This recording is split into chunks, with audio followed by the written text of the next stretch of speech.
Today I'm going to be testing 4 different head straps for your Quest 3.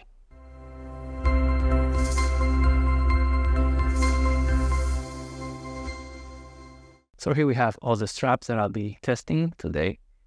We have the Elite strap. This is the official one from Meta, the one with battery on the back.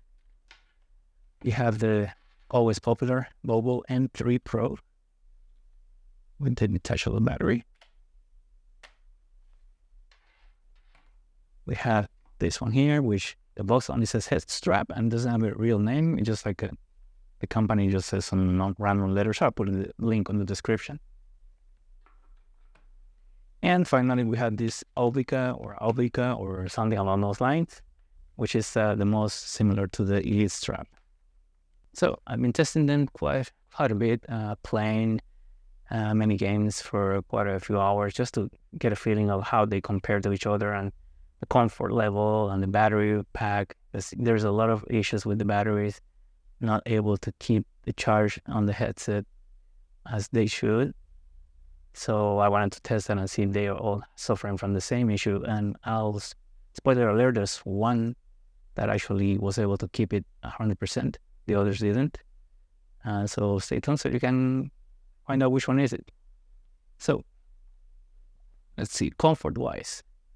I feel that the Elite and the Aubika here are very similar in comfort, and they're at the bottom, so there'll be like probably 3 or 4 and the third place. So yeah, but they're really, the main thing I think that gives this one a little bit of an edge is the padding here at the top. So it's a bit more comfortable on the top. And this is also a little bit bigger. So it's a bit more comfortable than the original one, but it's not a huge difference really. They're very similar. I like this type of straps. The only thing is that they put a little more pressure on my face as compared to the Halo straps. But they tend to be a bit more unstable or if you turn sideways. But I think I can compensate by being able to tighten the Halo ones a lot more. They can get closer to my face and I can tighten them more without the pain. So personally, I prefer these ones now. But you know, it's ergonomics is a matter of everyone's personal opinions and preferences. So all I'm saying here is based on my own opinion. Now, in terms of installation, they use the same system, so it's like just like clicking on the arms. Same here, and the same detaching this is very easy, just like the stock ones. I like that because one of them is not very easy to detach or install, but we'll get to that now. Now, as you know, system for this one to set up, it's just like this, and then you go tighten off. So when you're loosening, there's no sound, and when you tighten it, you get the clicking sounds. So it's gonna get closer to you, and then you just go through the Quest face guard in order to keep it at the top. And yeah, you get the charger port here, and then there's a light that comes up when it's charging, and that's pretty much it. It's 130, I believe. Now during my test, besides the comfort, which was towards the bottom, either 3rd or 4th place, the battery. This one, I was testing the headset on pass-through, just using the cameras and the gameplay run. It's kind of the things that drains the battery faster. And on its own, the headset was kind of discharging at a 1% per minute kind of deal. With this, it took about 1 minute and 45 seconds to discharge. So almost 2 minutes, you could say. So for the same percentage, so it seems to slow it down, but it's definitely not keeping it at 100% or steady. It's just not able to do it. And I find that I understand other companies that may not have known that the requirements of the Quest 3 was harder than the Quest 2 in order to keep it charging, right? But Meta is the one that designed the Quest 3, so shouldn't they know that this battery wasn't able to keep it charged fully? I know, it just feels strange, right? Like, but whatever it is, I mean, you're still gonna get more life, so there's that. you get more comfort. But if you are hoping to just keep playing until this is drained, and then your Quest 3 is going to start draining, it's not going to happen. It's going to slow it down, but it's not going to be that way. What else we have here? Okay, so the third one in comfort, which is this one, the Aubika. Let me put the box here so you can see how it looks. This is the box of this one. Third one in comfort, which will be, for me at least, the Bobo M3. It was pretty close, and it has a lot of adjustments, right? So you can tilt this and tilt this part. So you got different options to how find something. So there's many ways to lens. There's battery, cut, keep rolling. The battery just fell, but it doesn't matter. In any case.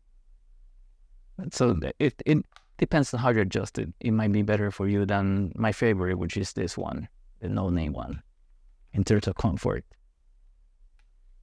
So there's that. And then the no-name one, which literally it says head strap. It's very generic. But it actually turns out that it's my favorite in terms of comfort. And the Bobo, coming back to the Bobo, just go in order here from right to left. This one, actually, it's second place in comfort, and in terms of battery life, it gave me about, the drain was about 2 minutes per percentage. So this one was 1:45 or so. This one about 2 minutes, and without battery, it was about 1 minute before it dropped 1% on the Quest 3. So this was second place in terms of drop in battery, which was disappointing. I was hoping they will be better, but hopefully they will come up with a new battery that can replace the same spot here and just give us more power. Again, it's going to give you more life. It's just not a lot more. And in terms of setting up this one is the only different one in terms of setting up the arms. Is this slides through the original arm and the Quest 3, so it's not like clicking into it. I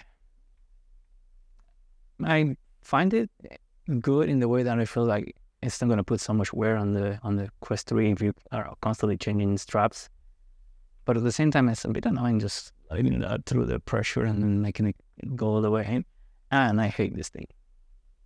This little piece of strap that you have to go through it under, because on the Quest 3 it normally goes under and over, right? But this one's supposed to be from the top and then pull through the bottom. And it's such a pain to do it. You have to kind of wiggle it from left to right until it comes through. Also because this is not like the Elite strap, which is, it's kind of like, I don't know, like it's steps, like it's more solid on the tape, so it's easier to go through.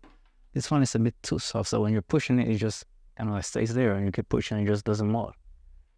So if you swap straps a lot, you may not like this, or you might just forget about using this after all and just leave it without it. I was using it without it, and I didn't find any issues with it. So there's an option if you don't want to bother with this part. But the comfort is good, second best for me. And the disappointing part is just the battery, right? And they're kind of hard to find too. They run out of stock all the time. So, but yeah, Halo straps. I've become a believer now of Halo straps. I really like how they feel overall. It is my favorite in terms of comfort. For some reason, this one just does it for me. No matter how I adjust it. I mean, it has nice adjustments too. See this, and this part, and then this angle too. So there's many ways of adjusting it, and I guess that helps with the whole comfort part. Also I forgot to mention on the M Pro, you have to do this, and it's very similar to the Elite. With this one, it's actually different. This one you push the button here, and you just pull. And then to adjust, you can do the same thing, use a weight, but then when you want to finally do the final adjustments, lock it, then you click in. So I like that. I like that a lot. One thing I also like a lot is the display. It actually, right here, it will display the percentage of power that you have left. None of the others do that. They have like LEDs and stuff like that, but this one is the only one that actually gives you an exact percentage, which is really neat. Kind of a waste of battery power is having those lights on the back when there's a way to disable those LEDs on the back. I love it. RGBs, as you can probably see from my computer back there, but not on my strap on the back when I'm trying to have battery power. But other than that, the only thing that I don't like is the system. It's the same as the others and the clinking into the arms of the Quest 3, but for some reason it's very stiff, very hard to put them in, and to remove them is the hardest of all for easily. So if you're going to be swapping them all the time, I would pass on this one because I find it very annoying and to come at disconnected from the Quest 3. And then in terms of battery power, as I said before, this one was dropping 1% every minute and 45 seconds. This one every 2 minutes, and this one was actually almost 3 minutes, like just a couple of seconds short of 3 minutes. So actually was the better of these two. It's supposed to have a 6,000 milliamp battery, or so they say. And finally, we go to the Aubika. This one right here. This one is supposed to have a 8,000 battery. How realistic is that? I don't know. But I can tell you that of all the headsets here, this one was the only one that is not discharged during the test. While these all lost percentage, minute 45 to minutes and 3 minutes, I actually ran this one 20 minutes and I still didn't lose anything. In fact, when I connected the cable on the Quest, was showing 96%. The moment I connected it, it went to 97. Now, it never increased from 97 on those 20 minutes, but it never dropped. So this actually turned out to be the only one that is able to hold the charge on the Quest 3.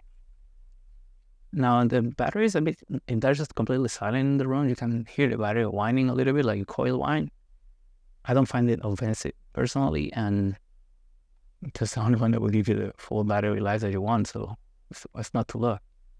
There's a little bit of rattle on this one. I don't know if something loose inside, but it's working fine. Has the same padding material here, which is nice. That's similar to the Elite, but more padded.